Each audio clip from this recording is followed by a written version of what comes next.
여러분 성령은 종말의 영이죠. 그래서 77절에 오순절에 성령이 오셨다는 것은 결국 종말을 위해서 반드시 오셔야 될 그 영, 성령이 오심을 상징합니다. 그리고 이제 문자적으로는 율법의 절기상으로는 그 오순절 다음에 넉 달, 약 120일 정도가 지나면은 이제 나팔절이죠. 나팔은 추수와 종말을 상징하는 절기라 말씀드렸습니다. 새로운 시작을 알리는 절기인과 동시에 그 새로운 시작이라는 게 뭐겠어요? 하나님 나라, 그 영원한 하나님의 나라, 그 영원한 구원의 완성의 시작. 이미 우린 구원을 얻었지만 아직은 육을 입고 있지만 우리가 대망하고 있는 그 진짜 새하늘과 새 땅에서의 그 영원으로 들어감, 그것의 시작이라는 게, 그 시작을 알리는 게 나팔절이거든요. 그래서 희년에도 나팔을 불죠. 그래서 희년은 여러분 말 그대로 그것도 50이잖아요. 희년이 50. 77에 49 지났는데 50. 그것도 오순이에요. 희년도. 그러니까 희년이라던가 오순절 이런 게 다 연결되어 있는 개념들이에요. 그래서 희년 때도 나팔을 왜 불죠? 신기하죠, 여러분. 지금 우리가 오순절과 나팔절 사이 기간을 얘기하고 있는데 마치 그 두 개를 합쳐놓은 것 같은 희년의 개념이 또 있어요. 희년은 안식일 7에 7번 곱한 49. 안식의 안식이죠. 완벽한 안식을 상징해요. 그것의 완성을 말하는 게 희년이거든요. 단순히 50년 지나면 빚을 다 탕감해줘라,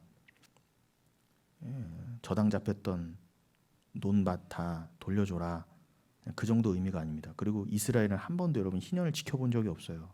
율법엔 분명히 있는데 뭐 좀 짜잘한 율법 좀 지켜보고 다 지켰다 그랬지만 여러분 희년은 한 번도 지켜진 적이 없어요. 인간의 욕심, 여러분, 내가 저당 잡혔어. 땅을 누군가한테 돈을 빌려주고 땅 소유권을 갖고 있어요. 근데 저 인간이 아직 안 갚았어. 그럼 여러분 하나님이 명령하셨다 그래서 그 땅을 다시 내줄 사람이 누가 있겠어요? 인간의 욕심상. 그건 말씀이지. 자기가 지킬 수 있는 것만 그렇게 딱 끌어와요. 다전인수로 해석해요. 그러니 여러분 이 세상은 말씀을 온전히 지킬 수 없어요. 인간이 스스로 말씀을 지켜서 구원을 얻는다? 불가능하다는 겁니다.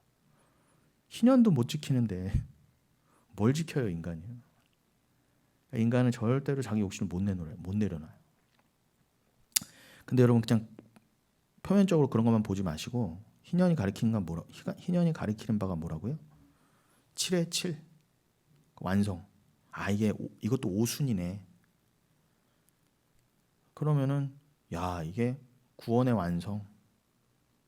그리고 그 오순을 설명하는 또 하나의 절기 오순절에 성령이 왔었네. 그러면은 이 성령과 안식과 구원의 완성은 다 연결되는구나. 다 절기들이 그렇게 예수를 통한 하나님의 구원을 설명하는 거구나. 하나님 나라를 설명하는구나. 이렇게 아시면 돼요. 자, 그래서 그 나팔은 나팔절, 그들의 달력, 성령으로 티시리월 1일인 7월 1일에 나팔이 불어지면 그거는 종말과 추수의 상징인과 함께 나팔이 뭐라고요? 새로운 시간도 아니죠. 새로운 시간을 뛰어넘는 어떤 새로운 안식의 완성, 새 시대, 새 하늘과 새 땅, 영생이 시작되었다 라는 개념의 진짜 나팔이에요. 그러니까 율법의 문자적 절기상 나팔은 매 해마다 새롭게 새해가 시작될 때 나팔을 불어서 시작했거든요. 나팔절 때. 근데 그건 매년 반복되는 나팔절이 뭘 상징했다고요? 영원토록 하나님과 살 그 하나님 나라의 진정한 시작을 알리는 게 나팔절이기 때문에 그래서 매해 나팔절로 섬기게 했던 거예요. 근데 아무튼 우리가 지금 계속 집중하는 것은 오순절 이후에 나팔절 사이에 넉 달. 이게 종말을 상징하나. 그래서 오순절에 성령이 오셨다는 거는 반드시 그 나팔로 상징된 종말이 곧 도래할 것이라는 것의 암시구나. 그래서 성령은 종말의 영이라고도 하는구나. 여러분 지금 다 성령 받으셨잖아요. 사도행전 2장의 역사적인 오순절도 성령 강림도 지났고 여러분까지도 성령 받으셨고 영흥교회까지 섰고 그 예수님과 성령이 예수님 승천하시고 성령이 오신 지 벌써 2000년도 지났고 이건 뭐 넉 달 정도가 아니라 문자적인 넉 달 정도가 아니라 정말 종말의 끝이에요, 여러분. 정말 추수할 밭이 휘어질 대로 휘어졌어요. 가을 되면은 이삭들이 고개를 숙이죠, 겸손하게. 이제 이삭이 패여 갖고 이렇게 축축 늘어졌어요. 자기 부인된 그 겸손하게 자기 부인된 자들이 이제 거두어질 날만 남았습니다. 너무 신기하지 않습니까? 예수님이 다 이런 걸 이렇게 말씀 가운데 설명해 두셨구나. 아무리 밭에서 논에서 풍년 얻으면 뭐합니까? 하나님은 모르는 말짱 꽝이에요. 주일에도 말씀드렸죠. 누가복음 5장 베드로가 만선의 꿈을 이루고 내가 드디어 풍어를 이루었구나. 풍년이구나. 예수님께 복받아서 이렇게 돈 많이 벌었다고 기뻐하지 않았어요. 이걸 드러난 현상을 보고 오히려 나의 죄인됨과 자기 부인. 이거는 그리고 정말 그냥 은혜의 상징이구나. 기독교가 돈 많이 벌는 거는 아무 상관이 없구나. 이렇게 갔어요. 여러분도 그렇게 가셔야 돼요. 그걸 모르면 여러분 이 땅에서 아무리 만석군이 돼도 지옥입니다. 누가복음에도 나오잖아요. 올해 풍년이구나. 내가 창고를 더 늘려야 되겠다. 너무 소출이 많아서 내가 창고를 늘리고 이 곡식들을 다 넣어놔야 되겠다. 계획했대요. 어떤 부자가. 그랬더니 예수님이 뭐라고 그러세요? 그 영혼을 내가 오늘 밤 데려가면 그게 무슨 소용이냐 그러시잖아요. 그러니까 인생이 스스로 계획한다? 사실 말이 안 되는 거예요. 정해져 있다는 겁니다.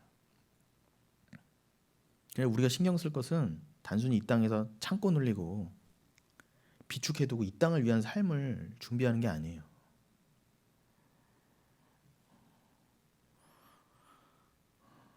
정말 그 영생을 준비해야 됩니다. 영생을요. 그게 진짜 여러분의 노후 준비가 되셔야 돼요. 영생을 준비하시는 게. 그 히브리서 6장 이후에 6장 5절에 그럽니다. 누가 가짜라고 그래요? 내세를 맛보고도 천국 못 가는 자가 있다고 그래요. 그 여기다 헷갈려 하시거든요. 거기에 보면 뭐 성령에 참여하고 은사도 맛보고 말씀도 알고 그런데 어떻게 지옥 가는 자가 있느냐 그러는데 시간이 없어서 한 가지만 말씀드린 거기서 맛보다. 이게요. 원어에 보면은 이게 꿀꺽 삼키다가 아니에요. 말 그대로 이게 맛봤다고 그러는 맛보다. 이거 헬라어 갑자기 생각이 안 나네. 어제 밤에까지도 봐놓고 이렇게 갑자기 헬라어가 생각이 안 나네. 아무튼 그 헬라어가요 맛보다예요. 맛보다. 그 뒤에 푸토코스도 생각나고 그 앞에 그것도 생각나는데 왜 그 중간 것만 생각이 안 나. 아무튼요. 다음에 또 말씀드릴 기회가 있겠지만 내세를 맛본 자가 있어요. 말씀도 안 돼요. 근데 그걸 다 맛보셨다고 그래요. 맛봤다고 표현하세요. 예수님이. 맛만 봤지 삼키지 않았다는 거예요. 말씀을 삼키고 영생을 삼키면 그럴 리가 없다는 거예요. 구원에서 벗어날 리가 없다는 거예요. 그러나 만세전에 구원에서 제외된 자는요. 교회도 다니고요. 말씀도 안다 그래요. 지식도 충만하고요. 이것저것 많이 해요. 맛보아 아는 건 알아요.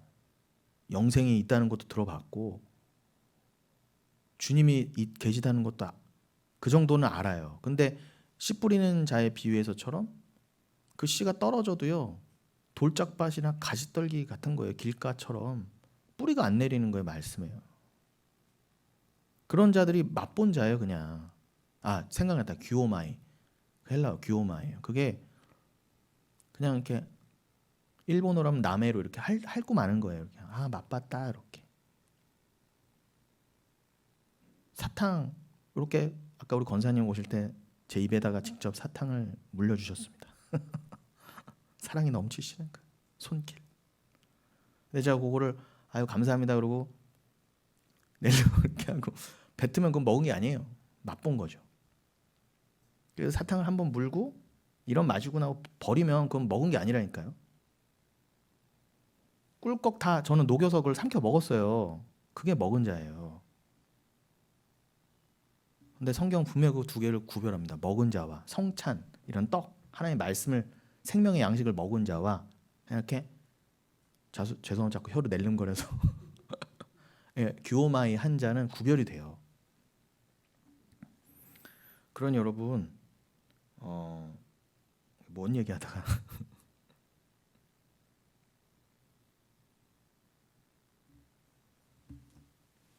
사탕 때문에 그러니 이 종말의 말씀 내세를 준비한다고 말씀드렸죠. 영생을 준비하셔야 된다고요. 그러니까 이거를 맛본 자가 아니라 말씀을 삼킨 자는요 알아요. 이 땅을 위해 사는 게 아니구나. 진짜 내세가 있구나. 영생이 있구나. 그걸 위해 살고 준비해야지로 가지. 이 땅에 참고 안 눌린다는 것입니다. 여러분 제가 지금 계속 수요예배도 나누는 이 말씀들을 통해서 주님이 말씀하시는 건 딱 한 가지예요. 이 땅에 눈을 두지 말라예요. 이미 때가 가까이 왔다예요. 가까이 온 정도가 아니라 예수님이 이미 이 땅에 오셨다가 가셨고 성령까지 오셨으면 이미 왔답니다. 그 나라는요. 예수와 성령이 그 나라 그 자체시잖아요. 우리 마음의 파루지아 임하기까지 오셨다면서요. 끝난 거예요 이미. 하늘의 약속이 임하고 성취됐잖아요. 끝난 거라니까 여러분. 여러분 정말 종말 중에 종말을 살고 계십니다. 그냥 예수님만 다시 오시고 이 마음에 이 말씀을 넣어주신 삼키도록 넣어주신 자와 그냥 규오마이 낼름거린 자만 이제 구별하실 일만 남았어요. 이미 구별되어 있는데 오셔서 키즈를 하신다예요. 키즈를. 추수 때처럼. 여러분 두렵지 않으십니까? 예수님을 사랑하지만 두려움에 떠셔야 돼요.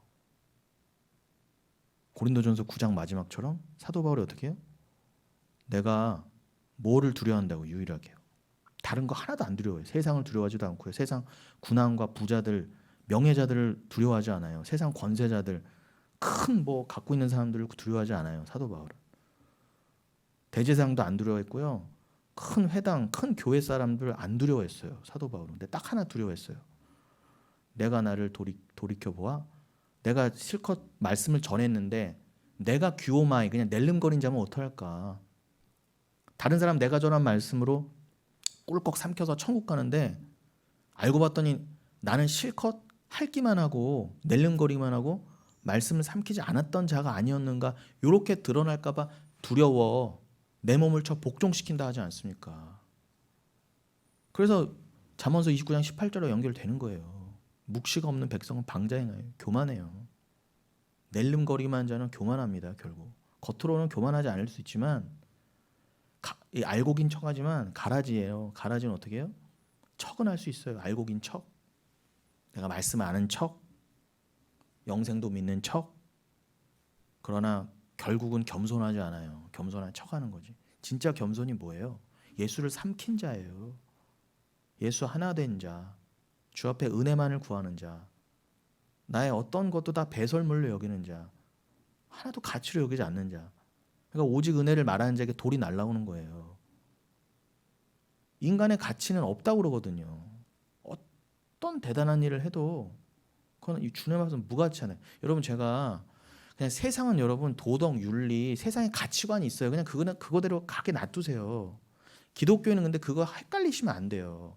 그거는 여러분 여러분의 구원과 여러분의 뭐 이 땅에서의 복을 받고 안 받고 아무 그거는 기독교와 관계가 없어요. 이 땅에서 잘 먹고 잘 살고 이 땅에서 착한 사람을 보이는 거는 구원과 아무 관계가 없다니까요. 생각해 보세요. 아니 이미 여러분의 자녀가 있잖아요. 자녀가 있다 하면 자녀는 정해져 있어요. 내 배로 난 새끼는 정해져 있단 말이에요. 근데 세상에는요. 내 새끼보다 더 착하고 더 훌륭하고 서울대 나오고 돈 많이 벌고 어떤 때는 내 자녀가 세상에서는 욕을 먹고 손가락질 받고 심지어는 어떤 때는 페류나로 드러날 수도 있어요. 그런데 뭐예요? 내 자녀로 정해져 있단 말입니다. 그 자를 사랑하게 돼 있어요. 진짜 부모는 세상이 다 손가락질해도 그 자녀만큼 부모만큼 자녀를 사랑하고 감싸게 돼 있다고요.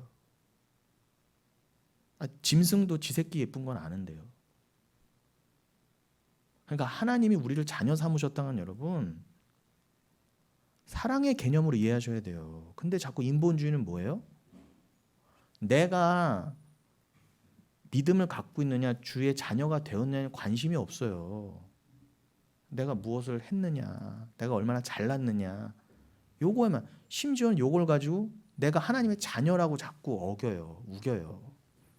요게 문제란 거예요. 그러니까 가치관이 이게 헷갈리시면 안 돼요. 그냥 세상은 여러분 열심히 사세요. 진짜 돈도 열심히 성실하게 버시고 착하게 사세요. 제발 도덕 윤리 잘 지키시고 신호등 잘 지키시고 세금 잘 내시고 제발 세금 삥땅 치지 마시고 11조는 못 내셔도 세금 열심히 내고 하세요. 정말로요. 세금 횡령해서 11조 이런 거 내지 마시고요.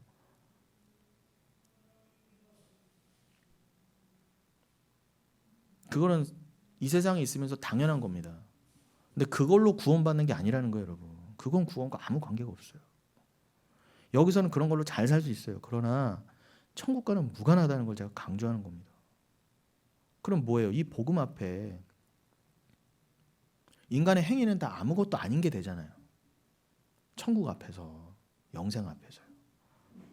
그러니까 관계가 없다고 그냥 성경대로 말하는데 무시 2단 3단 그런 말을 해요. 네가 뭔데 그러냐고. 왜 우리를 무시하냐고.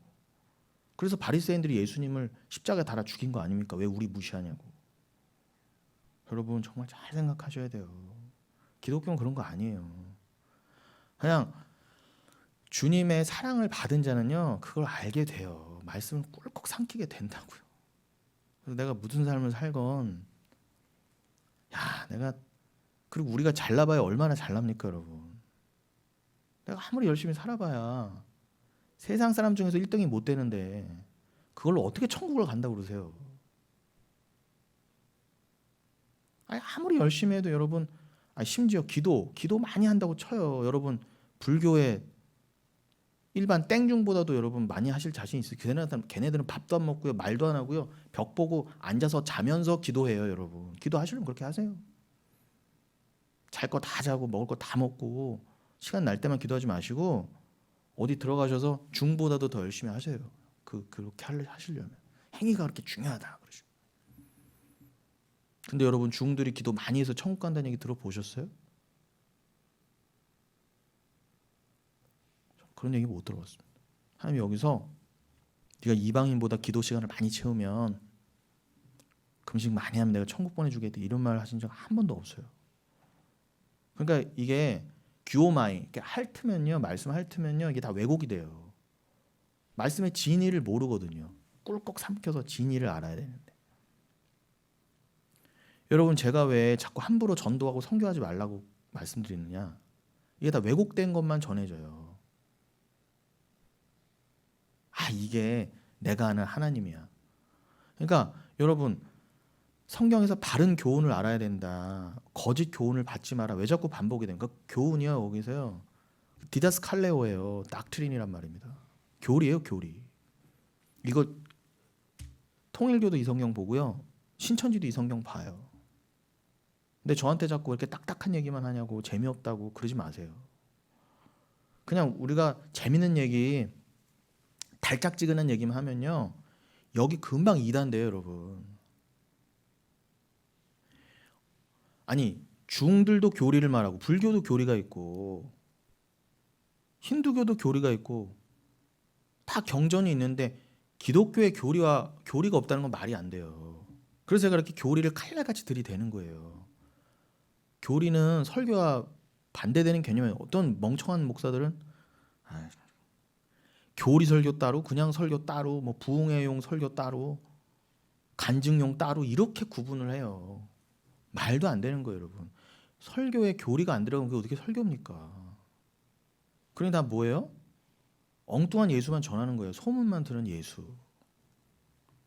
목사들부터 그러니까 예수를 몰라요. 여러분 예수를 얼마나 아세요? 여러분 예수 전하셔야 된다면서요. 그래서 땅끝까지 가자면서요. 근데 예수를 여러분 얼마나 아세요? 예수를 안다는 건 예를 들어서 예수를 사랑한다는 겁니다. 예수를 정말 사랑하시면 여러분이 이 말씀을요 바라바라 안 해도요 몇 독 해야 복 받는다 안 해도요 보고 또 봅니다 이 말씀을요. 정말 주님 뜻 알기 위해서. 근데 예수를 알 수 있는 유일한 성경을 여러분이 얼마나 아세요? 저도요 아무리 봐도 자꾸 까먹고요.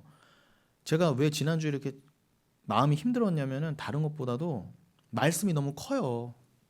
말씀 앞에 내가 너무 작아져요. 제가 당연한 건데도 이제 좀 말씀을 좀 알겠거니 했는데 또 무한대의 태평양이 열리는 것 같은 느낌이 드는 거예요. 그리고 지난 그 이전에 제가 또 공부하고 배워놨던 거 좀 쌓인 줄 알았는데 또 없어졌어. 다시 공부해야 되고 이제는 전하는 것도 제가 수월치 않지만 또 막 허리도 아픈데 주저앉아서 막 또 보고 막 이러고 외우고 이러는 게 이제는 막 어떨 때는 죄송한 말씀입니다만 이제는 정말 그냥 말씀을 그냥 그 우주보다 큰 말씀이 얼른 제 안에 꽉 들어차고 주가 내 안에 내가 주 안에 그냥 주를 대면 그냥 주 하나가 돼서 말씀의 비밀이 다 열리고 이런 게 너무 소원이 돼요. 이제 더 이상 주님 이 말씀이 이 땅에서는 이걸로 완벽하지만 천국에서는 이걸로도 부족하단 말이지만 여기서 이게 뭘까 또 막 보고 연구하고 물론 예수 그리스도지만 또 부분적으로 또 공부하고 원어가 뭐야 이게 이때 배경이 또 뭘까 이런 걸 하나하나 또 공부하고 봐야 되잖아요. 근데 그것도 바닷가의 수많은 모래 중에 한두 톨이에요. 말씀 앞에 제가 너무 작은 거예요. 그게 너무 제가 마음이 힘들어지더라고요. 오히려 그게요.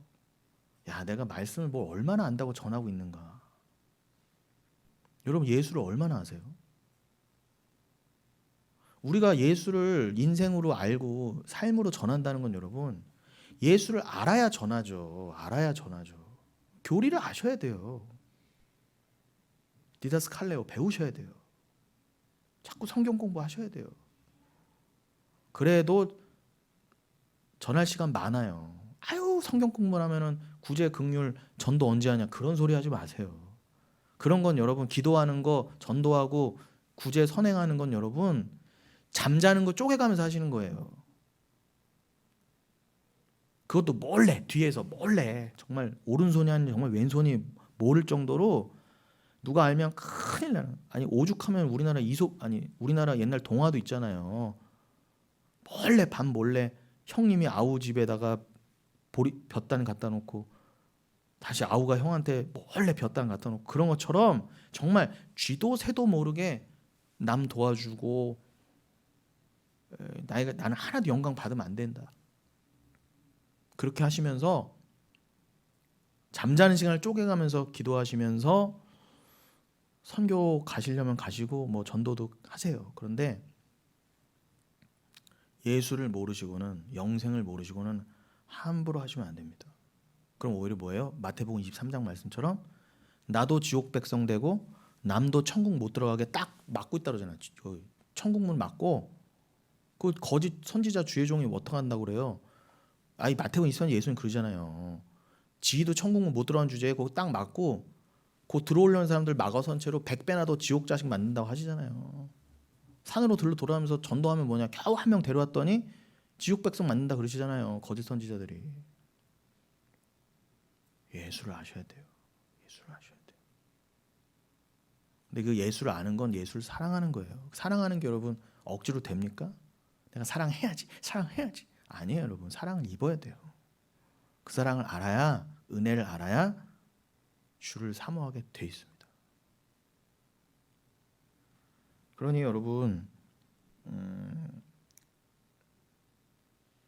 이 영생을 준비하는 이 삶에 맞추어서 지금 이 수요 시간에 절기에 관한 말씀들도 계속 나누어지고 있는 줄로 믿습니다. 그래서 제가 지금 말씀드린 것들은 다 묵시에 관한, 영생에 관한 비밀이잖아요. 그러니까 여러분들이 알았다 하는 건, 깨달았다는 건 저기 비밀을 아셨다는 거예요. 너무 소중한 거예요. 요거를 지난 시간 같은 경우는 에베소서 1장으로 표현해 드렸는데, 그 베드로전서 1장은 못 봤었잖아요. 베드로전서 1장 18절로 23절을 제가 읽어드리겠습니다. 베드로전서 1장 마지막 부분 18절로 23절을 제가 읽어드리면 이렇게 되어 있습니다. 너희가 알거니와 너희 조상이 물려준 헛된 행실에서 대속함을 받은 것은 은이나 금같이 없어질 것으로 된 것이 아니요. 이것도 분명히 나오죠. 너희가 헛된 행실, 그 말도 안 되는 그 불순종, 율법주의, 행위주의, 자기 부인이 안 된 요 행실,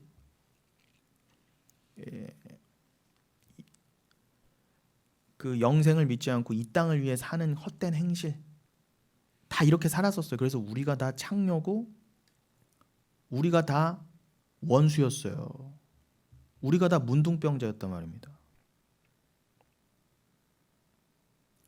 우리가 동성애자보다 더 음란한 자였어요. 왜요? 세상과 짝했었거든요. 헛된 행실을 하는. 그래서 우리는 동성애자보다 더한 살인자였어요. 왜 살인자예요?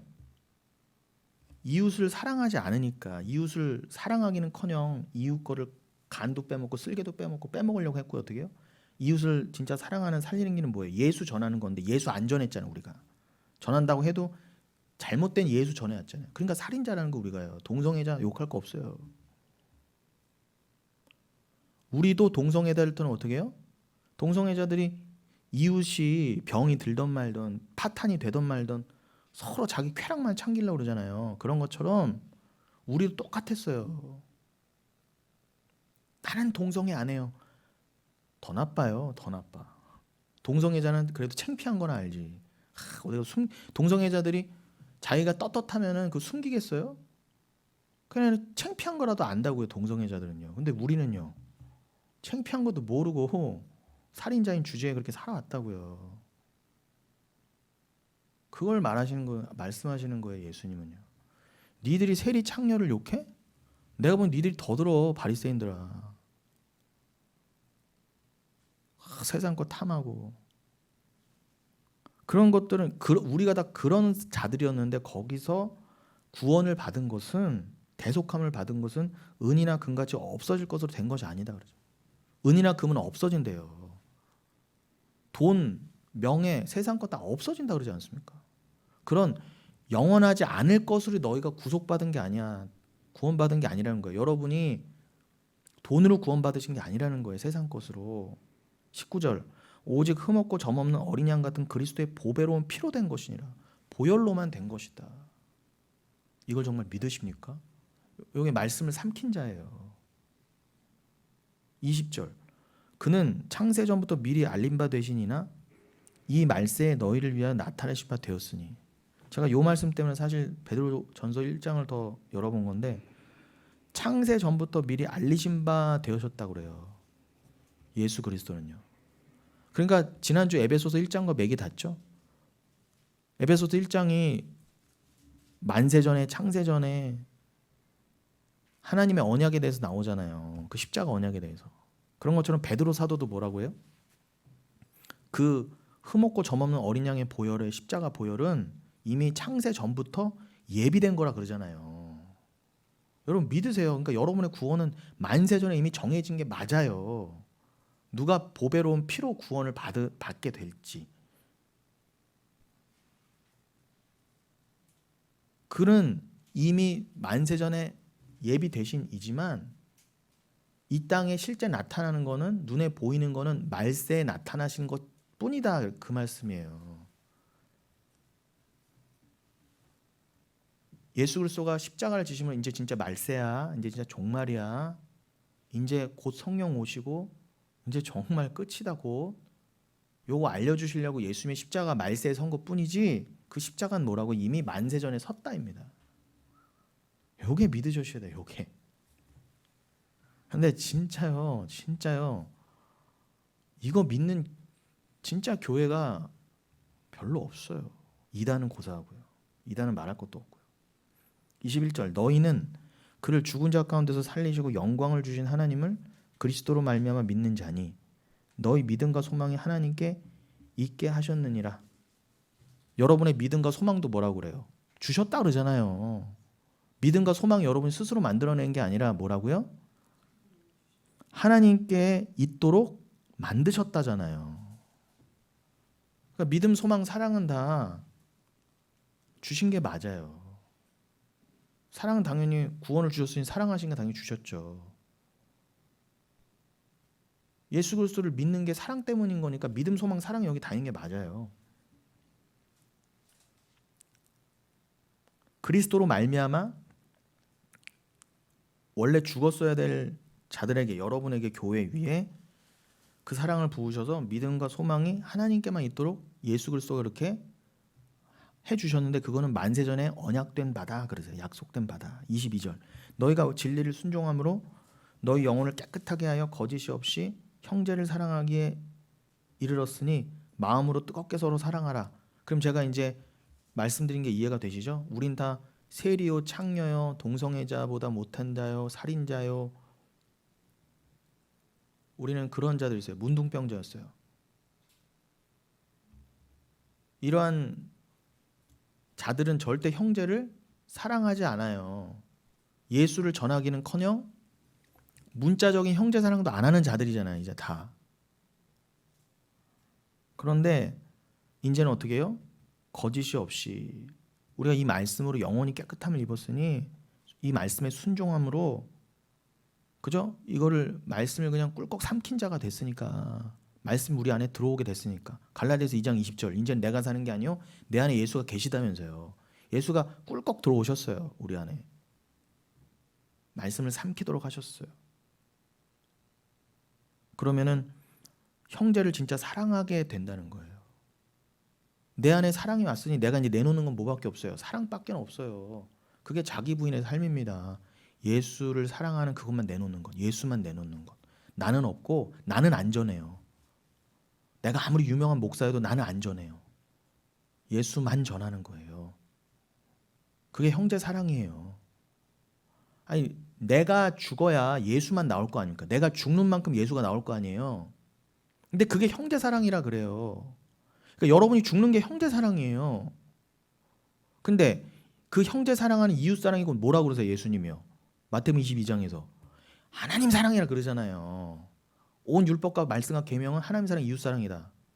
그럼 여러분이 그렇게 말씀을 꿀꺽 삼키게 되셔서 예수만 내놓게 되셨을 때 그게 형제 사랑이고 그게 곧 하나님 사랑이에요. 그래서 하나님 사랑, 이웃 사랑은 곧 예수 사랑이라고 하는 거예요. 하나로 모아진다는 거예요. 제가 늘 말씀드리지만 이해가 되시죠 이제? 뭐 너무 이거는 뭐 간단한 거예요. 믿음이 없으니까 이해가 안 되는 거지. 23절 너희가 거듭난 것은 썩어질 씨로 된 것이 아니요 참 기가 막힌 말씀. 썩지 아니할 씨로 된 것이니 살아있고 항상 있는 하나님의 말씀으로 되었느니라. 제가 좀 전에 씨 뿌린 자 비유도 말씀드렸지만 여기도 씨가 나오잖아요. 씨는 뭐예요? 후손이라고도 했잖아요. 자손.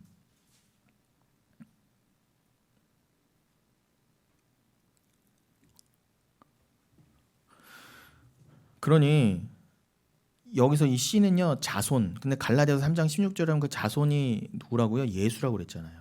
그러니까 이 씨를 예수로 읽으셔도 돼요. 너희가 거듭난 것은 썩어질 씨로 된 것이 아니라 썩어질 예수. 이 세상에 신봉하는 예수. 육신적 예수.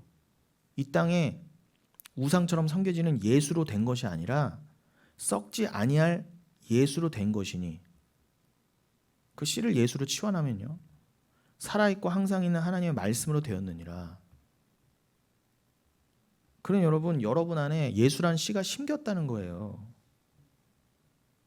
이 일은 하나님의 말씀으로 됐다.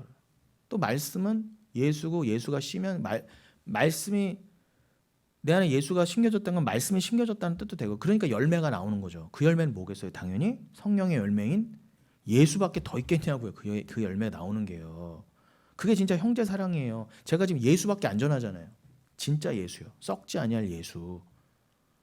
제가 여러분을 진짜 사랑해 드리는 거예요, 여러분. 저 여러분 무지하게 사랑하는 겁니다, 여러분 진짜. 제가 여러분을 가족보다 더 여러분을 더 사랑하는 자일 수도 있어요. 사랑합니다, 여러분. 그래서 24절, 25절로 이런 말씀이 연결되는 거예요. 뜬금없이. 원래는 뜬금없이 느껴졌는데 이래서 24절, 25절이 연결되는구나. 그러므로 하면서 이사야서 40장 6절의 말씀을 인용합니다. 사도 베드로가 모든 육체는 풀과 같고 그 모든 영광은 풀의 꽃과 같으니 풀은 마르고 꽃은 떨어지되 오직 주의 말씀은 세세토록 있도다 하였으니 너희에게 전한 복음이 곧 이 말씀이라. 너에게 심겨진 말씀이 이 말씀이다. 너희들이 삼킨 말씀이 이 말씀이다. 그러니까 예수라는 말씀의 본질이 뭐예요? 모든 육체는 풀과 같고 그 모든 영광은 풀의 꽃과 같으니 푸른 마르고 꽃은 떨어지되 오직 주의 말씀은 세세토록 있다. 주님만이 그 말씀만이 영원하다. 너희들의 육신은 풀과 같아. 잡초와 같아. 인생은 허무한 거야. 이 땅은 다 썩어지고 없어질 거야. 여기서도 영생만 말씀하잖아요.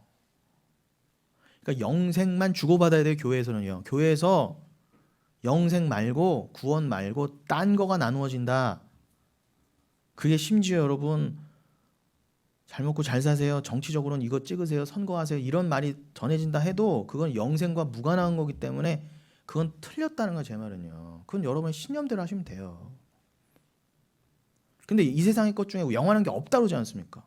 영원한 게 없어요. 여러분 눈에 보이는 것 중에. 사람이건 세력이건 어떤 것도 영원하지 않아요. 그래서 예수님 당시에 열심당원, SNF파, 무슨 파 나라 좀 살려보겠다 무슨 파가 그득하게 많았는데 예수님이 다 물리치셨던 거예요. 여러분 그건 그냥 여러분이 복음을 아시고 그냥 여러분의 그냥 상식과 여러분의 양심과 여러분의 이 땅에서의 경험을 통해 그냥 하시면 되고 그걸 기독교로 끌어오시면 안 된다는 제 말은요. 네. 기독교는 순수해야 돼요. 그래서 제가 괜히 뭐라고 하는 게 아닙니다. 괜히. 여러분 잘 구분하실 줄 믿습니다. 그리고 여기서 육체는 뭐가 같다고 그래요? 풀과 같다 그래요. 풀은 뭐예요? 여기서 풀은 원어에 보면요. 씨 맺지 못하는 풀이에요. 씨 맺지 못하는 풀 잡초라고요. 그럼 씨를 못 맺으면요. 그건 아무것도 아닌 거예요. 그냥 불살라 없어져야 될 가라지인 거예요, 여러분. 그죠? 근데 여러분 안에는 씨가 있다면서요. 예수가 자손이 있다면서요. 그러니까 여러분도 원래 그냥 휘 하고 없어질 잡초였단 말이에요. 말라기서 4장에서 뭐라고 그래요? 그날에 종말의 날에 예수 그리스도가 심판하실 그날에 그 버려지기로 작정된 자는 뭐와 같다 그러죠? 초계와 같이 불탈 거라잖아.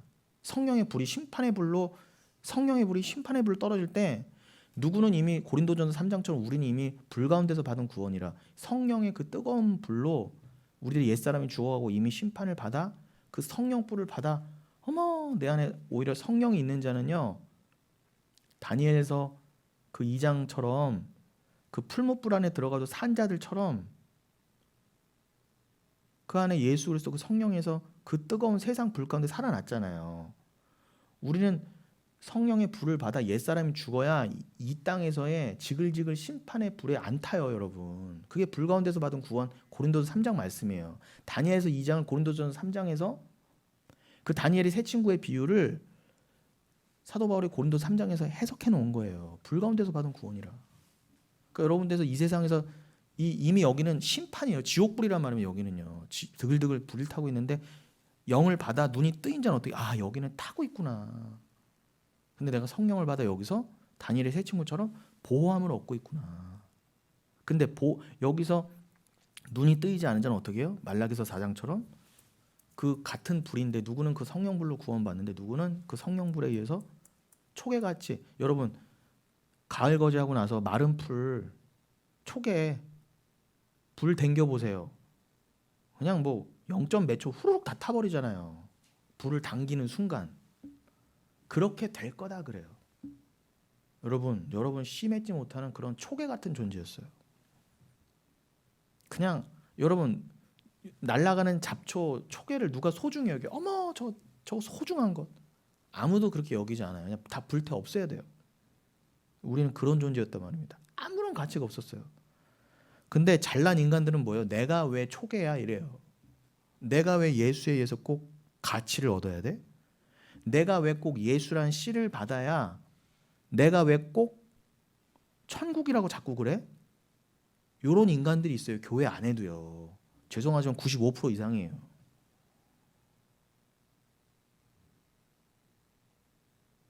예수를 모르는 자들요. 그 가운데 정말 예수가 떨어진다 생각해 보세요, 여러분. 당신들의 그 행위는 다 무입니다. 정말 예수 믿고 천국 가셔야 돼요. 회개하라. 떨어지면 어떻게 다 불편해해요.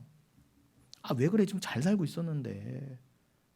그러니까 뭐예요? 사람 붙잡아 놓으려면은 그런 설교 안 하는 거예요. 당신은 사랑받기 위한 태어난 초계와 같습니다. 그럼 이런 거 많은 거예요. 이해되시죠? 제가 왜 이렇게 부득부득 자꾸 살아있는 동안 여러분에게 복음을 갖다 드리대는지요. 여러분을 살려드리려고 그러는 거예요. 우리가 어떤 가운데 구원을 받으셨는지 아셔야 돼요. 그래야 겨우 감사가 나와요. 그래야 여러분 지난주 에베소서 1장처럼 그 짧은 1장에 찬송이 4번이나 나왔죠. 그거는 영혼 가운데 우리가 드릴 찬송이었어요. 그럼 오늘 여러분들은 예배 전에 찬송가 546장을 부르시면서도 부르셨잖아요. 1절 기억나세요? 주님 약속하신 말씀 위에서 요 타지 않을 반석, 요 견고한 반석 위에서 믿음 위에서 어떻게 해요? 영원토록 주를 찬양하리라. 여러분이 구원받은 이유는 다른 거 하나도 없어요. 그 주님을 찬송하시기 위한 거예요. 근데 다 뭐라고 그래요? 아유, 나도 좀 영광 좀 받아야지. 하나님 영광 좋은데요. 저도 좀 영광. 아니에요. 나는 완전히 삭제되고 하나님께만 영광 돌렸을 때 그때 비로소 하나님이 인정해 주셔서 그래. 내가 너를 그렇게 만들었지. 내 영광 나누어 갖자라고 주시는 게 계시록 4장이에요. 근데 그런 귀한 내용들이 계시록에 나와 있는데 계시록 언급하는 것조차 뭐라고 그래? 왜 자꾸 계시록 언급하냐고.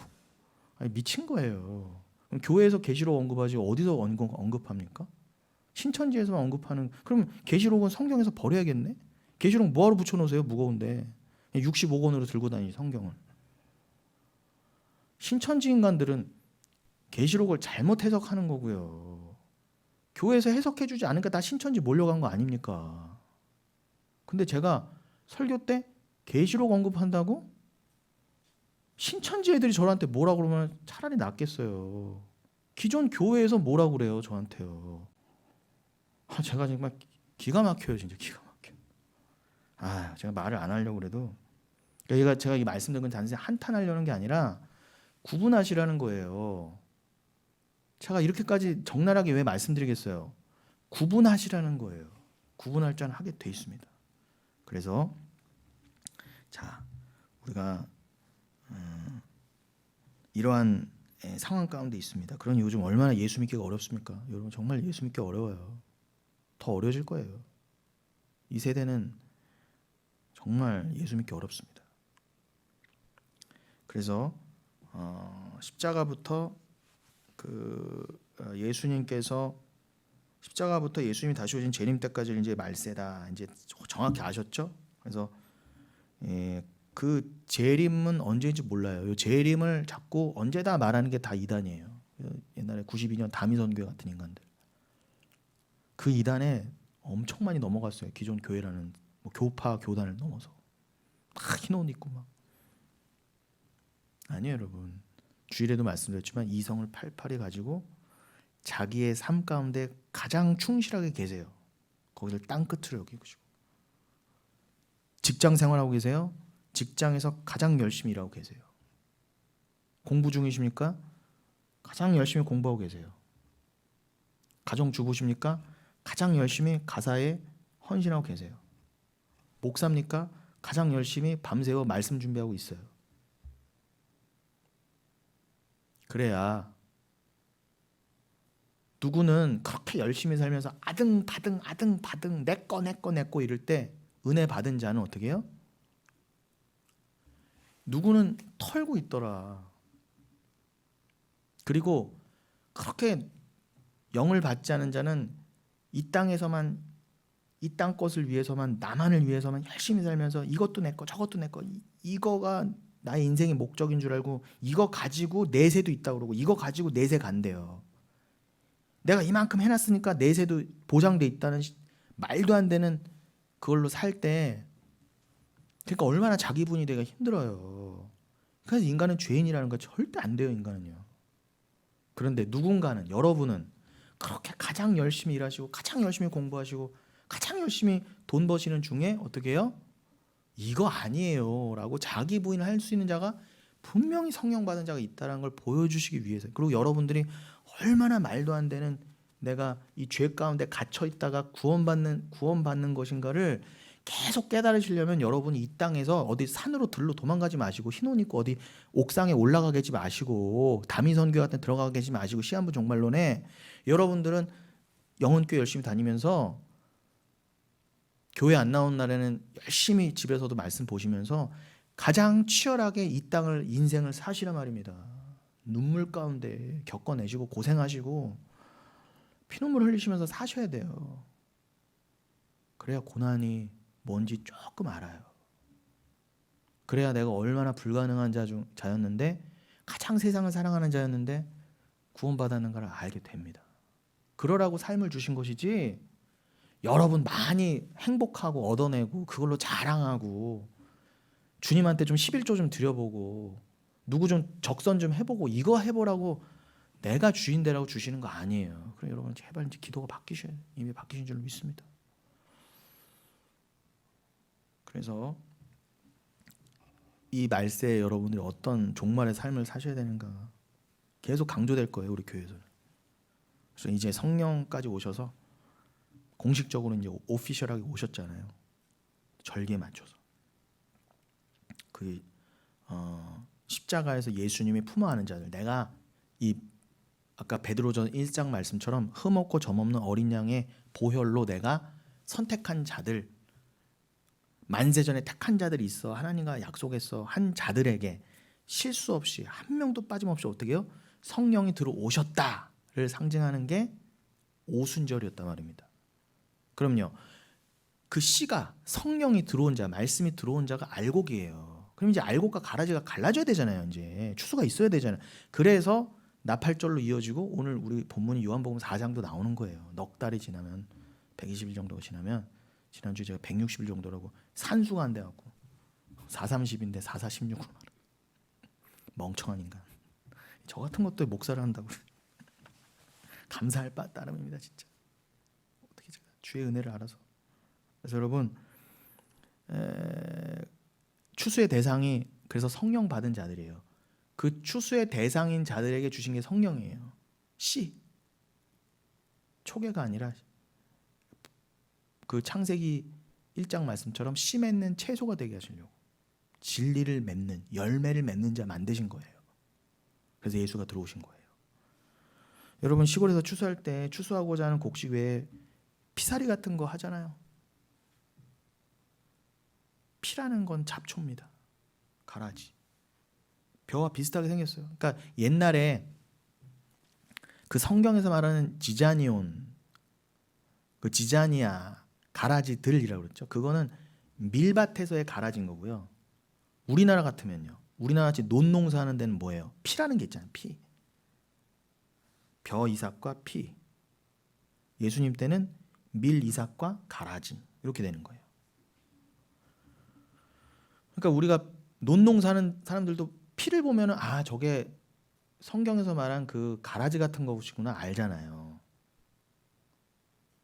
그런데 그 피사리에서 여러분, 아우 이 소중한 피, 옛날엔 피죽도 없었다고 그렇게 하는데 그 피죽이 그 피 맞죠? 예. 아무튼 웬만한 피죽 안 먹잖아요. 버려야 되잖아요. 알곡만 추수해서 창고에 드립니다. 그러면 이미 추수할 것은 십자가에서 다 추수되었고, 그것이 묵시예요. 그것이 영생에 관한 비밀의 말씀, 계시란 말입니다. 다 이미 추수는 예정돼 있고 이미 성령을 통해 확인 작업까지 들어갔고 곧 갈라지는데 이미 갈라졌다예요, 여러분. 무섭지 않으세요, 이 말씀이요? 되게 좀 굉장히 살 떨리는데.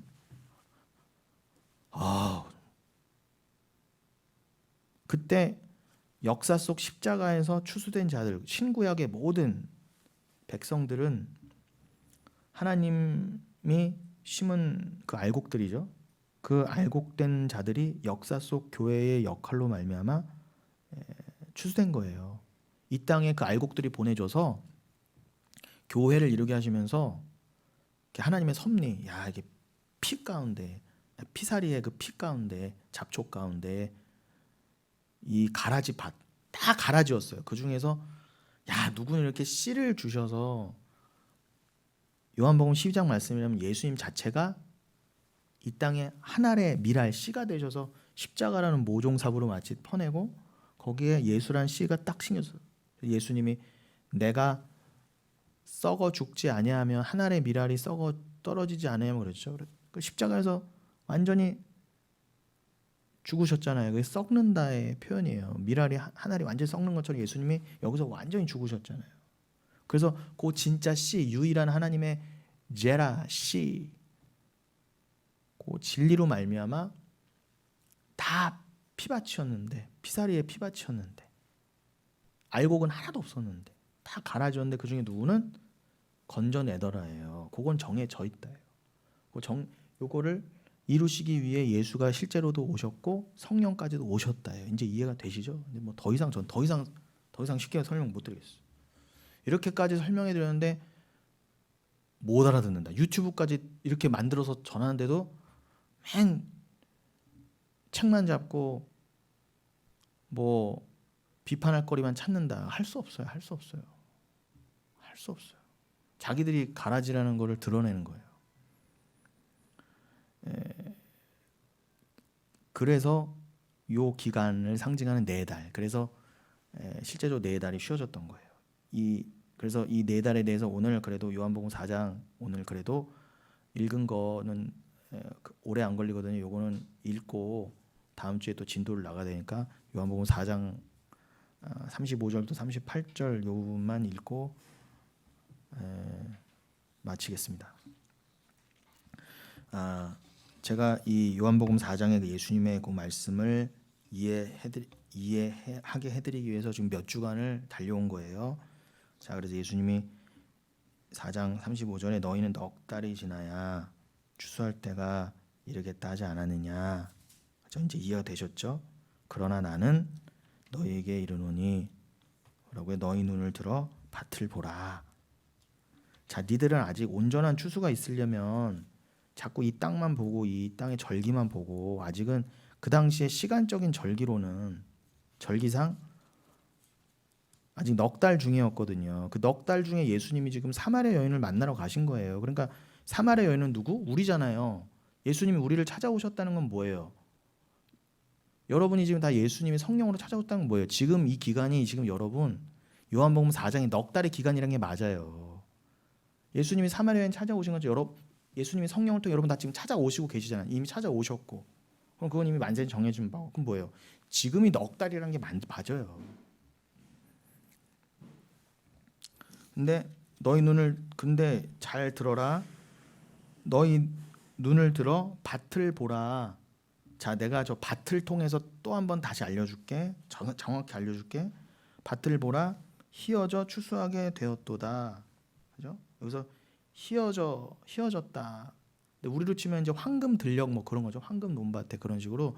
그때 당시에 이제 밀 추수를 앞두고 있는데 밀 이삭이 익어 갈수록 하얗게 되나 봐요. 저는 뭐 밀밭을 못 봐서 모르겠는데 근데 이 여기서 휘어졌다라는 게 이제 원어에 류코스라고 돼 있거든요. 헬라어로. 이게 흰, 빛나는 이런 뜻이에요. 그래서 추수 때 들판이 황금 물결을 이루어 반짝임. 그러니까 이제 이삭 자체가 하얗다기보다는 뭐예요?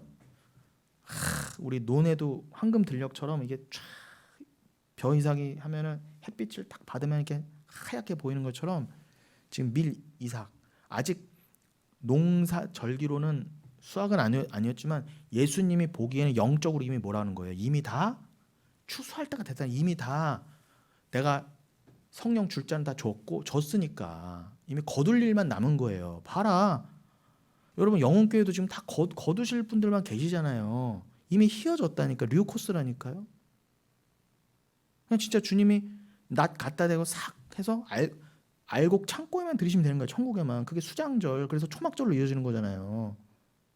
저장하는 거 수장절 절기요. 그것만 남은 거예요 이제 여러분. 진짜 그냥 여러분 낫들고 여러분만 이제 그럼 여러분은 싹 베서 넣고 잡초 갈아진다 해서 어떻게 해요? 불에다 던져버려. 그 일만 남았어요. 심각하죠? 그래서 뭐라고까지 여기서 36절 거두는 자가 이미 삭도 받았고 영생에 이른 열매를 모으나니 이는 뿌리는 자와 거두는 자가 함께 즐거워하게 하름이라. 자, 이미 삭까지 지불이 되었대요. 여러분 우리가 교회로서 서로 교회로 지어져 가면서 어떻게 해요? 여러분이 씨를 가진 자로서 열매를 가진 자로서 여러분의 삶으로 예수를 여러분이 깨달으신 예수 사랑이신 예수를 전하는 게 이게 여러분이 또 추수할 일꾼으로 쓰임 받는 거예요. 서로 그 삭시 이미 다 주어졌단 말이에요. 여러분에게 그 삭시 뭐겠어요? 당연히 구원이잖아요. 여러분에게 이미 영생 구원이라는 삭시 이미 주어졌다니까요. 그래서 여러분들이 이렇게 영혼교회에서도 헌신하시는 거예요. 이미 다 삭시 지불됐다고 그러잖아요. 여러분 이미 다 복 받으신 거예요. 무슨 복을 더 바라죠 도대체? 요게 깨달아지면요 사실 진짜 복이에요. 이게요. 삭시 이미 다 주어졌고 영생에 이르는 열매를 모으나니 그런 식으로요. 그래서 이는 뿌리는 자와 거두는 자와 함께 즐거워하게 하면 자 보세요. 그럼 여러분 원래는 씨를 뿌리는 자도 하나님이고 씨도 예수고 농사의 주인도 하나님이시고 밭의 주인도 예수님이시고 다 주인은 하나님이세요. 주체자는 하나님이세요. 거두는 자도 하나님이세요. 근데 혼자 다 하시는 일인데 우리를 알곡 만드신 것도 하나님이신데 근데 뭐라고 그러세요? 다 하나님의 영광인데 우리를 그저 어떻게 해요? 그렇게 잠깐 이렇게 하게 하셔서 어떻게 해요? 삭까지 주시면서 같이 일해 봐라. 포도원 비유 같은 데는 데나리온씩 한 데나리온씩 주면서 그 쓸모없는 자들만 골라다가 놀고 있는 자들이요. 능력 있는 자들도 아니에요. 그 원어에 보면 다 놀고 있는 자들요. 지나가다가 일꾼 해서 리크루트 저기 사람인 정보 벼룩시장 보고 괜찮은 인간을 뽑아간 게 아니시라 포도원은 포도원대로 잘 돌아가요. 상관없어요. 그냥 근데 포도원에 들여보내시려고 놀고 있는 자, 무능력한 자 그것도 데나리온씩 주면서 들여보냈잖아요. 그게 천국이란 말입니다, 여러분. 우리의 공로가 하나도 없어요. 똑같잖아요. 왜 그러신다고요? 하나님이 다 하시는데 영광에 함께 참여하게 하려고. 내 즐거움이 너희 거야. 내 즐거움에 너희도 기쁨에 참여해라. 요 은혜 나누어 주시려고 여러분을 일꾼 부르셨다는 것밖에 없어요. 저도 마찬가지예요. 제가 왜 이렇게 말씀 앞에서 날마다 무너져도 왜 그렇게 계속 나가는 거예요? 주님이 일으켜서 세우시지만 그냥 저 같은 인간도 목사로 삼으셔서 어떻게 해요? 그냥 하나님의 영광에 참여시켜 주시는 것뿐이에요. 제가 뭐라고요? 이 말씀의 비밀을 공유받아 여러분과 함께 그냥 알곡으로 지어져 가고 있습니다. 도대체 이미 지어졌다 함이지만 성전으로 지어져 가고 있습니다. 도대체 그런즉 한 사람이 신고 다른 사람이 거둔다 하는 말이 옳도다. 맞죠? 심으신 분은 하나님이신데 누가 거둬요? 우리가 거두게 하시는 거예요. 추수 일꾼 삼으셔서. 이거 얼마나 감사해요. 우리는 씨를 뿌린 적도 없어요. 씨를 뿌린 적이 없는 정도가 아니라 우리가 다 갈아지었다니까요. 근데 우리를 일꾼 만드셔서 어떻게 해요? 거두게 하셨다는 거예요. 내가 너희로 노력하지 아니한 것을 거두려 보내었노니 나오잖아요. 너희가 하나도 잘난 것도 없고 노력도 안 했지만 내가 너희를 보냈다 그래, 이 추수꾼으로. 근데 이 추수꾼이라는 개념도 신천지가 써먹어 버렸네. 아 진짜 나쁜 인간 진짜. 여러분 진짜 진정한 의미의 추수꾼이에요, 여러분이요. 제가 지금 추수꾼 역할을 하는 거예요. 요것만 또 똑 따다가면 저는 이제 말 그대로 이단 되는 거예요. 내가 추수꾼이라고 했다고. 악의적으로 그게 편집해서 그러면 안 되죠. 그런 다른 사람들은 노력하였고 너희는 그들이 노력한 것에 참여하느니라. 노력한 자는 따로 있어요, 여러분. 노력한 자는 하나님이 따로 계신 거고 여러분은 그 노력에 그저 참여하게 된 것뿐이에요. 우리는 아무 공로 없어요. 그럼 이것을 꼭 기억하시고, 여러분 은혜가 너무너무 감사하지 않으세요? 이것에 정말 이 말씀 앞에 무릎으로 나아가시고 풍성한 그 영광의 은혜 이 땅에서부터 잘 참여해 가신 저 여러분 되시기를 예수님의 이름으로 축원드리겠습니다.